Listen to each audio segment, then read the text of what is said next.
Hello guys! Hello! This is for Gemini. Gemini, welcome dito sa aking channel, Kabalaran 888. Welcome guys! Alamin natin kung anong messages, vibration, gabay energy para sa lahat. General reading, timeless reading. So, i-connect mo lang yung iyong intuition sa lahat ng barahan na lumalabas dito.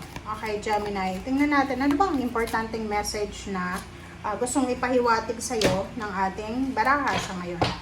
Okay, first card mo dito is be yourself and ask for what you want. Okay, so parang lumabas to Gemini sa Leo. So, maybe connected ka sa Leo, may parents kang Leo, siblings na Leo, relationship na Leo, or ano pa man. Okay, Gemini, first card natin is be yourself. Sinasabi ng baraha sa'yo na nasa sitwasyon ka ngayon na kinakailangan mong maging totoo. Maging totoo ka sa ginagawa mo araw-araw. Sa feelings, emotions, sa actions, or sa kung ano pa man. Kasi yung pagiging totoo, yan yung power mo. Yan yung parang authority mo eh. Like, pag totoo ka sa sarili mo, walang sino man ang makakapag-manipulate sa'yo. Pag totoo ka sa ginagawa mo, walang sino man ang magnanakaw or nanakawin kung ano yung integrated mo. Diba? Parang ganun. Kasi pag totoo tayo sa buhay natin, okay, normally, pag totoo ka sa sarili mo, sa pakikitungo, isa ka sa magiging enemy number one. Like, ikaw yung magiging kaaway ng mga, like, sa loob ng trabaho. Like, pansin nyo yun? Like, sa loob ng company, kung ikaw yung pinaka-honest dyan, hindi ka nila isasali. Lalo na sa mga GC, sa mga group chats, or doon sa mga group chats ng mga petics na trabahador, empleyado. Kasi, malalaman mo yung mga plano nila na pagsasabotahe sa trabaho. So, which is okay yun, kasi may integrated ka eh, 'di ba? So, be yourself. Maging totoo ka sa kung ano yung nararamdaman mo. Kung hindi mo feel. Hindi ka kailangan makipagplastikan, diba? Kung yun yung feelings mo eh, wag. Relationship, halimbawa hindi ka na masaya, ba't mo ito-torture yung sarili mo sa pakikisama sa kanya kung ikaw ay malungkot na, diba? Hindi naman limited yung life mo dito sa mundo na kailangan mong makisama sa lahat. Kahit nga sa intimate relationship eh. 'Di ba? Boyfriend, girlfriend na fall out of love ka. Tapos everyday parang feeling mo hindi ka na 'yun eh. Parang feeling mo hindi na ako ito eh. Hindi na ako masaya. So bakit ka magi-stay? Because of awa. Naawa ka lang sa karelasyon mo, 'di ba? So, yun. Ask for what you want, 'di ba? So, humingi tayo, ask help. Kung halimbawa kailangan mo ng tulong, mag-pray. Unahin natin, pag ako, like for example para sa akin, pag may kailangan ako ng tulong, first I pray. Okay? Mag-pray ka muna. And if walang nangyayari sa prayers mo, pray ulit. 'Di ba? Pray lang ng pray hanggang sa ibigay sa'yo ni Lord kung ano yung kailangan mo. Kasi pag hindi ka nagpe-pray, kung hindi mo pinapakita sa mga tao na eto yung kailangan ko eh. Kailangan ko ng tulong, kailangan ko ng pagdamay, kailangan ko ng kalinga, kailangan ko ng pagmamahal. Hindi nila yun malalaman. Especially sa panahon ngayon. Ang panahon kasi ngayon eh, sobrang busy na yung lahat eh. Kanya-kanya na eh. Like nga sa pamilya, kahit sa loob ng pamilya, like mag-asawa, mga anak, 'di ba? Sobrang busy yung mag-asawa, busy sa paghahanap buhay, sa pagtatrabaho. Minsan nagkikita na lang sa gabi, sa umaga hindi magkita kasi iba-iba yung mga schedule. Uso ngayon yung night shift or yung mga mid shift, parang gano'n. So, hindi na nagkikita-kita. So, may kanya-kanya ng mga obligation. So, hindi na tulad dati eh. Kasi sa panahon natin ngayon, sobrang hirap na ng buhay. Kailangan kumayod. Parang yung nangyayari sa buhay natin ngayon, especially sa Pilipinas, yan yung buhay ng Korea. Dati yung Korea, sobra silang yung matatag yung foundation nila. Diba? Like, kahit nasa city, nasa Seoul, as in, yung family nila, mayroon silang, yung parang malaprobinsya ba, na style na close na family. Pero sa ngayon, iba na. Kung gusto mong magkaroon ng buong pamilya, kailangan mo tumira sa city. Kasi normally sa Korea ngayon, nasa probinsya, puro na lang matatanda, puro na lang mga nagtatrabaho sa farm, and yung mga bata nasa Seoul na or nasa city or saan mang city sa Korea para magtrabaho. Same din sa Philippines, 'di ba? Yung mga nasa probinsya, eto yung mga estudyante nag-aaral, pero sa Korea iba eh. Yung iba talaga yung parents nila nakikipaglaban para may bigay sa anak yung pag-aaral sa city. Sa atin naman, sa Pilipinas, kung nasa probinsya ka na, especially kung may mga magandang state university naman sa probinsya, hindi mo ipagsisiksikan yung anak mo sa Maynila. Pero kung sobrang like financially stable talaga sa probinsya, 'di ba? Ipagsiksikan mo yung anak mo lalo na kung sobrang talino sa Maynila, 'di ba?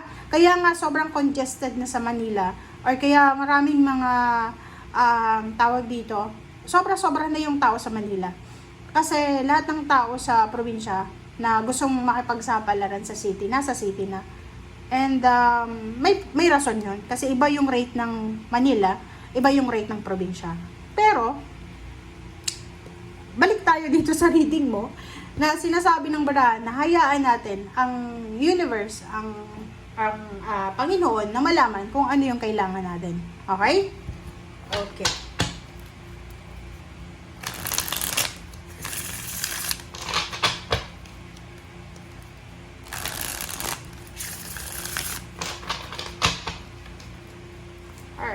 So,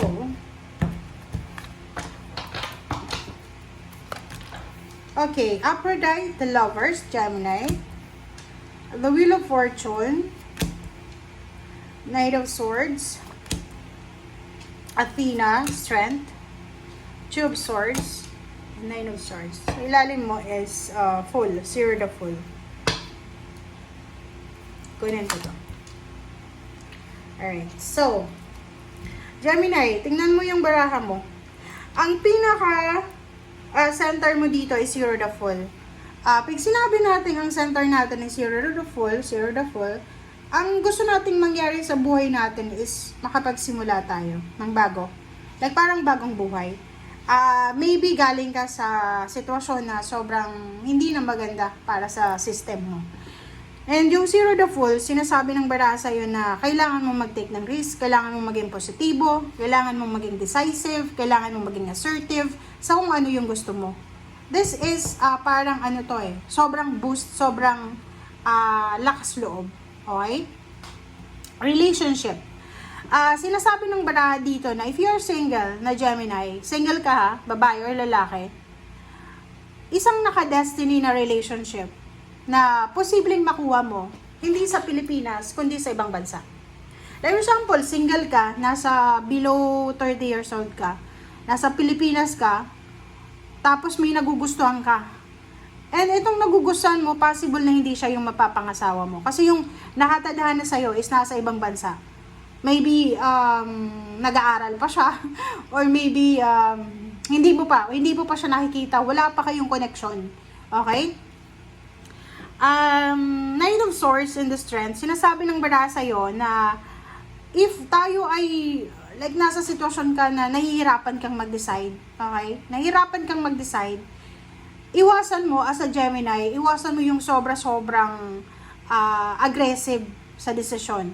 Halimbawa, ito lang, example lang, choice lang in option. Naghahanap ka ng trabaho, pero nag-apply ka ng trabaho, tapos natanggap ka, 2 companies. And nahirapan ka. Alin ba dito yung pipiliin mo? Bago ka magdesisyon, pag-aralan mo muna, or maybe inaral mo na kung bakit ka nag-apply sa 2 companies na yan. So, timbangin mo yung sitwasyon. Alin ba dito yung mas papabor sa akin? Sa schedule ko, sa hobbies ko, sa habits ko, sa tirahan ko, malapit ba to sa tirahan ko? Mag-research ka kung yung mga empleyado dyan mabilis lang ma-promote, or may mga empleyado dyan na kasi i-check mo din yung mga nagre-resign, ilang rates ba nang nagre-resign after 6 months or after 3 months na nagtatrabaho sila dyan, or kung ano pa man. Okay? May mga Gemini dito na medyo nawawalan sila ng interest sa mga bagay-bagay. Like busy ka sa trabaho, tapos may karelasyon ka, hindi mo na masyadong nabibigyan ng oras or panahon yung relationship mo because busy ka sa trabaho. Or maybe napapabayaan mo yung trabaho because of your relationship. So, mag-iingat tayo kasi kailangan natin ng balanse. Balansehin natin ang ating pamumuhay, Gemini. Kasi pag hindi mo na balanse yan, pwedeng mag-cause yan ng anxiety or mag-cause yan ng problema sa near future mo. Alright, so, doon sa mga Gemini, tingnan nyo yung barahan nyo. Parang nasa crossroad ka. May mga nasa crossroad ditong Gemini. Between your family, between your relationship, and then the job. Okay? For example, dito. Okay, for example lang. Kasasabi ko lang neto few minutes ago, few seconds ago. Nasa crossroad ka kasi kailangan ng sobra-sobrang attention sa trabaho. So, papapabayaan mo na ngayon yung pamilya mo, yung relationship mo. Or the other way around, kailangan ka sa trabaho eh. Okay? Kailangan ka sa trabaho. So, papabayaan mo yung pamilya mo. Yung iba naman sa inyo, may mga problema sa pamilya, na panay absent ka na. So, sinasabi ng bara sa'yo dito na kailangan nating mag-focus sa isang bagay or isa lang yung katawan natin. Kasi minsan, sa sobrang aggressiveness natin, gusto natin pagsamasamahin lahat, pagsabay-sabayin. So, dito sa barahang to, sinasabi ng barahan na unahin mo muna yung emotion mo. Unahin mo muna yung kaligayahan mo. Kaya nga, di ba, be yourself. Or, depende yun sa'yo. Depende yun sa'yo kung alin yung gusto mo. Like, may mga offer ng jobs and kailangan mong umalis sa puder ng pamilya mo. So, yun. Kung ano yung gusto mo. And if gusto mo naman na asawa muna, boyfriend, girlfriend muna, yun muna. And isa't aside mo muna yung trabaho. Parang ganon. So, you have the power. You have the, parang pag-aari mo yung buhay mo, Gemini. Diba? Magagawa mo kung ano yung gusto mo. Pero, dahan-dahan kasi yung Gemini may tendency ng pagiging aggressive na magsisisi siya after niyang gumawa ng mali. Okay? Thank you guys. Bye!